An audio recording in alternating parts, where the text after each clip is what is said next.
the 5 kingdom classification chapter, and we have already learned about 3 of our phylum of the invertebrates. Like we have already learned about the Porifera, the Nidilmia and Platyhelminthes. So let's study about the Nematalminthes or Nematoda, and let's start with this. So please come close. So this is a sample of Ascaris. It is also called round jaw. So it is also called round jaw, and it is a long slender body. It has a false body cavity. It does not have a true body cavity. It has a false body cavity. Now, they have cavities at both the ends. So, this is a round jaw or Ascaris, and this falls under the phylum Nematoda. They are mostly parasitic and some live free in the soil. Okay, so next this is about Nematoda. Also, hookworm is also in this category. Next we come to our next phylum, that is Annelida. So Annelida, you can see this is a sample of leech. They have ring-like segments all over the body. They are cylindrical in structures, and yes, you see as I am bringing close to you, you can see the segments of leech very clearly.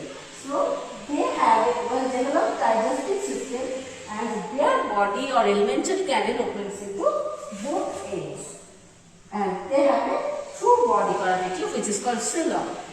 In this category or in this phylum, we can have earthworm also, which if you happen to see an earthworm, you have found that earthworm also have several body segments.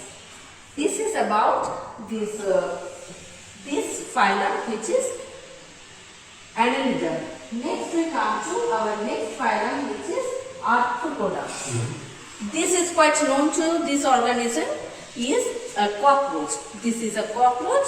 Cockroach falls under the category, under the phylum Arthropoda, and their main characteristic is their body is divided into 3 segments, 3 main segments, which are head, thorax and abdomen, and their body is covered with hard exoskeleton, which is made up of a compound called chitin, and they have jointed appendages, and they have 3 pairs of jointed appendages all over their body, which help them to move, and their exoskeleton regrows and also cast off and again regrows. This process is called molting.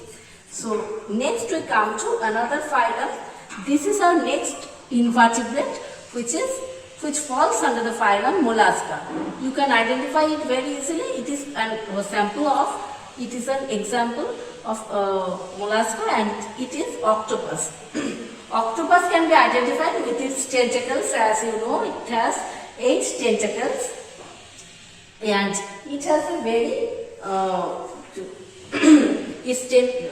it has a very soft body, and it has muscular foot for locomotion, and this foot also acts as a weapon for protecting themselves, and these tentacles help them to capture things. And last phylum of the invertebrate is Echinodermata or the starfish. You can understand from the sample only, this is a sample of starfish.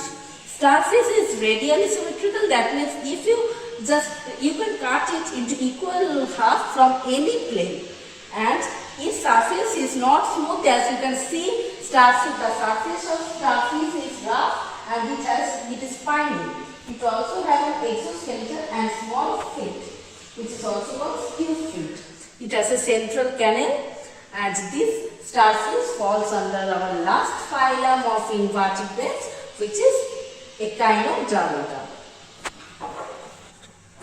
So students, that's about our invertebrates. Next I am going to start with the vertebrates or the phylum Chordata, and so that's all for the class. Thank you.